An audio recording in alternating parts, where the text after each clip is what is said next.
তো অরুয়া গেল রাসূল সাল্লাল্লাহু আলাইহি সাল্লামের কাছে। আর অরুয়া ছিল মাল্টি মিলিয়নিয়ার, সে খুবই ধনী ব্যক্তি।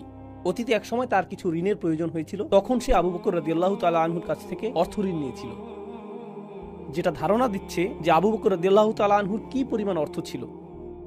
কারণ সমৃদ্ধশালী শহর তায়েফের একজন নেতা যদি আবু বকরের কাছ থেকে অর্থ ধার নেয়, সেটা তো 2000 টাকা হবে না, Okay, so মোটা অঙ্কের টাকা সে ধার নিয়েছিল, আর সেটা সে পরিশোধ করেনি। সে এটা পরিশোধ করেনি, পরে এই বিষয়টা আসবে। قال عروة عند ذلك أي محمد. তো অরুয়া সে একজন রাজনীতিবিদ, তার শহরের সে বড় কিছু, সে ভিআইপির মতো কথা বলছে। সে রাসূল সাল্লাল্লাহু আলাইহি সাল্লামকে দেখছে, সে এমন ভাবে কথা বলবে না যাতে সম্মান প্রকাশ পায়। সে বলল, এই মুহাম্মদ, এভাবেই সে তার সাথে কথা বলছে। أرأيت إن استأصلت أمر قومك هل سمعت بأحد من العرب اجتاح أهله قبلك. তুমি কি আসলেই মনে করো যে তুমি তোমার নিজের লোকদের উচ্ছেদ করবে? তুমি কি কোনো আরবকে তার নিজের গোত্রের সাথে এমনটা করতে দেখেছো? এভাবেই সে নবীজির সাথে কথা বলতে শুরু করলো, কারণ সে বুঝাতে চাইছে যে তুমি তো কুরাইশদের জন্য বিব্রতকর। কিভাবে তুমি নিজের লোকদের উচ্ছেদের চেষ্টা করছো? তুমি তোমার নিজের লোকদের প্রতি বিশ্বস্ত না।